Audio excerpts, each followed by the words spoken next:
दिल्ली के मुख्यमंत्री केजरीवाल को हाईकोर्ट से बड़ा झटका लगा है। सीएम केजरीवाल के लिए दायर जनहित याचिका खारिज कर दी गई है। तो देखिए, केजरीवाल को लेकर के बड़ी अपडेट हम आपको बता रहे हैं। दिल्ली हाईकोर्ट से केजरीवाल को झटका लगा है। केजरीवाल के लिए एक जनहित याचिका दायर की गई थी, जिसे हाईकोर्ट ने खारिज कर दिया है। विशेष अंतरिम जमानत की मांग वाली ये याचिका खारिज कर दी गई है। दिल्ली हाईकोर्ट ने इस विशेष अंतरिम जमानत याचिका को खारिज कर दिया है। तो केजरीवाल के लिए ये दायर याचिका थी, जिसे हाईकोर्ट ने खारिज कर दिया है। दिल्ली हाईकोर्ट ने विशेष अंतरिम जमानत याचिका खारिज कर दी। कोर्ट ने याचिकाकर्ता पर 75,000 का जुर्माना भी लगाया है। आपको बता दें, बचे कार्यकाल तक विशेष अंतरिम जमानत देने की मांग वाली पीआईएल ये दायर की गई थी, जिसे हाईकोर्ट ने खारिज कर दिया है। तो केजरीवाल को किसी भी तरीके से देखिए फिलहाल तो राहत मिलती नजर नहीं आ रही।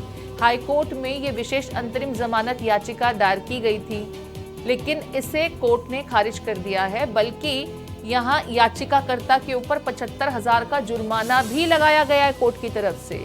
तो केजरीवाल को दिल्ली हाईकोर्ट से ये झटका लगा है। सीएम केजरीवाल के लिए दायर जनहित याचिका हाईकोर्ट से खारिज कर दी गई। विशेष अंतरिम जमानत की मांग इस याचिका में की गई थी, लेकिन हाईकोर्ट ने इसे खारिज कर दिया है। साथ ही याचिकाकर्ता को 75,000 रुपए का जुर्माना भी देना होगा। जुर्माना लगाया गया है याचिकाकर्ता पर। बचे कार्यकाल तक विशेष अंतरिम जमानत देने की मांग वाली ये पीआईएल दाखिल की गई थी, जिसे कोर्ट ने खारिज कर दिया है।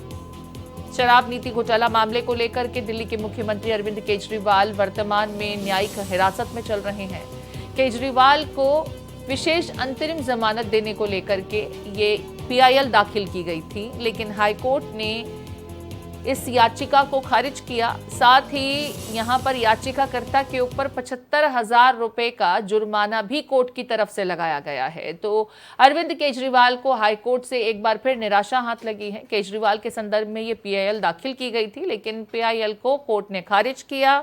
गोपाल कृष्ण मेरे साथ मेरे सहयोगी जुड़ गए हैं। गोपाल का मैं रुख कर रही हूँ। गोपाल, अरविंद केजरीवाल को तो कहीं से भी किसी भी तरह से राहत मिलती नजर नहीं आ रही। अब उनको विशेष अंतरिम जमानत देने की बात जो बचा हुआ कार्यकाल है उसके लिए की गई थी इस याचिका में, लेकिन कोर्ट ने इसे खारिज किया। कोर्ट ने क्या कुछ आधार बताया इसे खारिज करने के लिए, और यहाँ पर याचिकाकर्ता के ऊपर 75,000 रुपए का जुर्माना भी लगाया गया है। जरा इसके बारे में बताएं।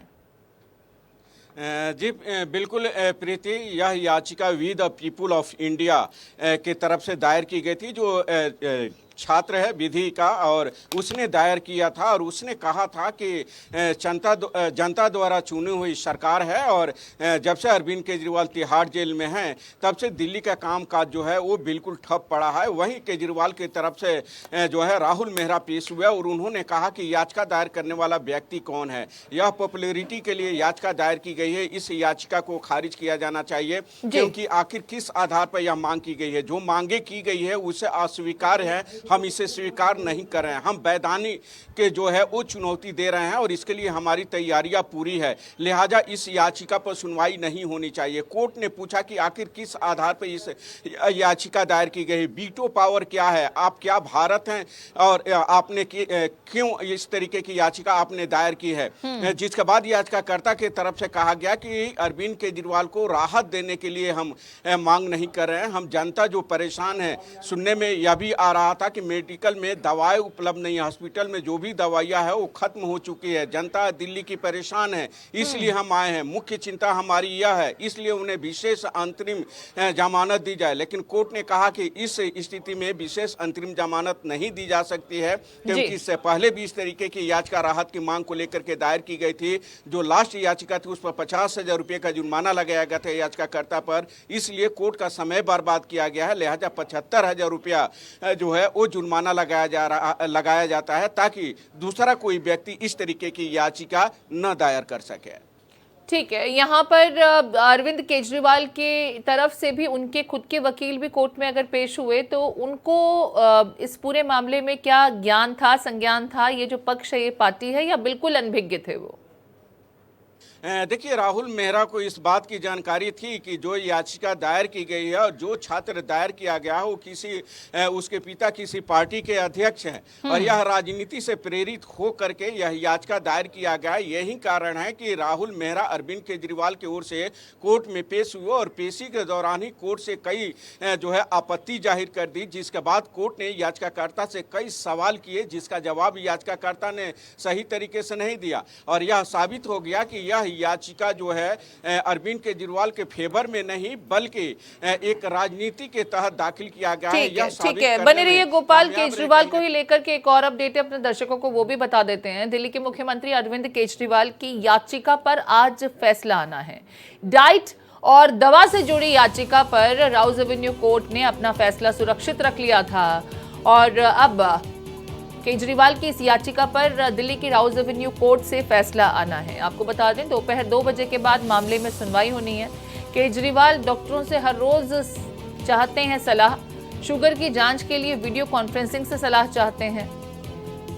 19 अप्रैल को कोर्ट ने अपना फैसला इस संदर्भ में सुरक्षित रख लिया था। यहां पर ईडी की तरफ से, एजेंसीज की तरफ से ये कहा गया था कि जानबूझकर अपना शुगर लेवल जो है वो इंक्रीज करने की नियत केजरीवाल की तरफ से ऐसा लगता है की जा रही है, ताकि इसके आधार पर उन्हें मेडिकली अनफिट घोषित किया जाए और फिर उस आधार पर उन्हें जमानत मिल जाए। ये एलिगेशंस लगाए गए थे। इधर केजरीवाल की तरफ से ये दलील दी गई कि उनका शुगर लेवल कंट्रोल करने के लिए डॉक्टरों की तरफ से इंसुलिन लिए जाने की सलाह दी गई है।